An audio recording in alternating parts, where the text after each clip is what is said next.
about the Jonathan Nelson Band, and I know everywhere we go, Baltimore is famous for their ballads, like Absolutely. the way we play ballads. During that time, and even now, is that something that you subscribe to, or you was like, that's not me, I don't play like that. Yes, I'm from Baltimore, but I play like this. Okay. So we call that the feel. So, I know. Yeah, I got you. yes.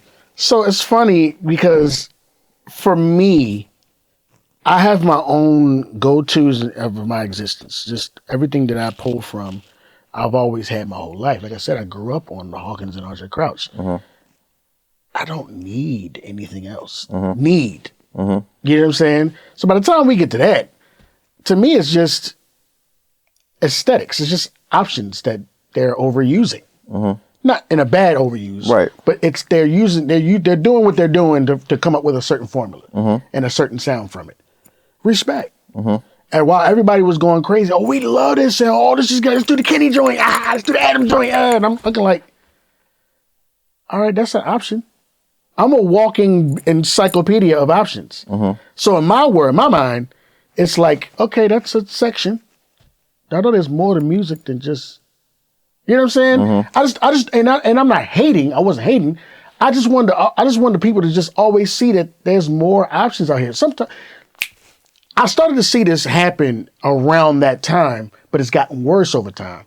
I've noticed that people imagine somebody trying to read the Bible and they only read one verse and saying they know the Bible. It's like, all right, that's just one section. There's more to this.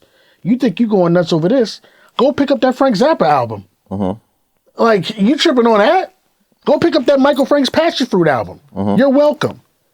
You know what I'm saying? Like, you tripping on one interpretation of a certain specific formula. Specific.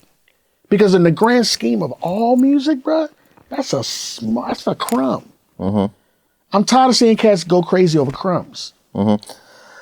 I think celebrate the crumbs. Yeah, I think like some of the artists you're naming, like even some of the artists you're naming, like the last two. I don't know the last two artists you named, right? Oh, right. Which is fine. When I say fine, I mean like I'm actually interested and intrigued. But I think not just my generation, maybe some people your age may not know these guys because your palette is so large for music. Yeah, but we talk about my peers though. Not your peers. I mean, like my generation. When I say I mean like I'm 36, 36 and 20-year-olds. So when they going crazy, when they see Adam and Mike. Oh and yeah, Justin, when they see him. Yeah, when they. So you speaking to my generation and this current generation, or just your generation? Yeah, my generation. Okay. You asked me what did I feel around that time? Yes, yeah. And so I was seeing your peers respond to them at concerts, you're like. Got you. Okay, yeah, I'm just saying, and I'm not. It wasn't like looking down on them. It was just like, yeah, right. But there's more. Now, during that time, did you ever feel like you had to change your style to fit in this market? Because I realized that the majority of what's popular has already happened, and I already know about it. So all I do is, it's just this, and then I apply everything that I know. That I can play around it or make it, and I'm an enhancer. That's what I do. You can set something specific in front of me and say, all right, I want you to play like this. By the time I'm done, you're going to get an Anthony Jackson version out of me. You'll get a Jocko version out of me. You'll get my dad option. You know what I'm saying? You'll get this Joel Smith out of me. It's so many different, I have so much going on in here that I studied, that I know that I can't get rid of.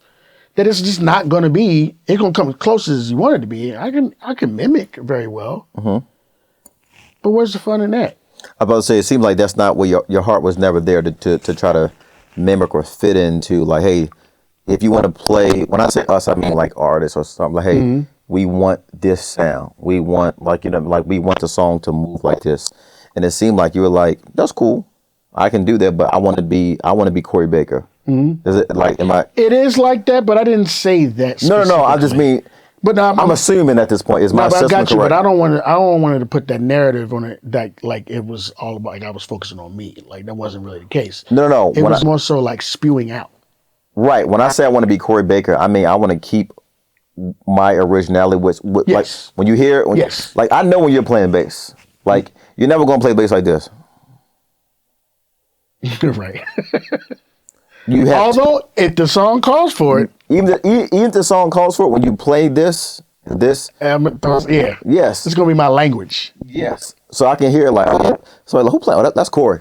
You can look. Yes, I told you that was Cory. So Yeah. that's what I mean when I say that. I don't mean you were saying, hey, this is my way, the highway. I mean, you're Gotcha. like, I'm going to stand flat-footed and like being original. So now the thing about that is that they don't teach. Everybody's cloning now, and I come from a time where it was celebrated that you have your own sound. It was like that with everything. Right, but that's where I come from. Yeah, it was.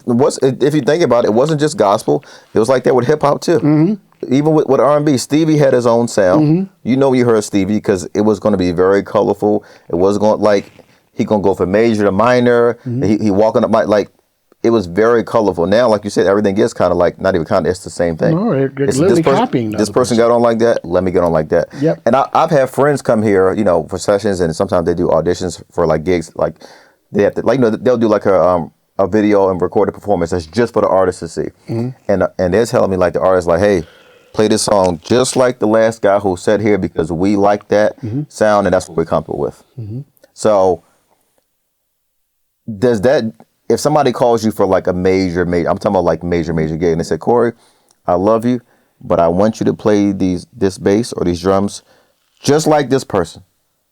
I don't want any different. Is that something that you kind of like, I'm not doing that? No, I'll do it. But the thing is I'm so confident in my journey and what God has given me that I will, you know, I've how can I say this?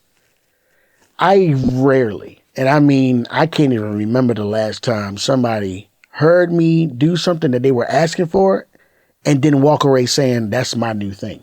Mm-hmm. I've always been the person to replace their template. Because of what I know. Right. It's like, I can see 50 ways of playing what you're asking for. Mm-hmm. Why would you settle for the very thing that you're already used to?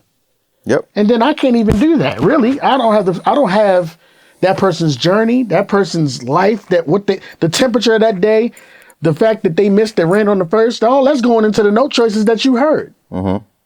If I don't have that experience, right, in the exact chronological order in which they, you know what I mean? Like I would have to live the same life. Yeah, that's why I was saying that. So no, that makes sense.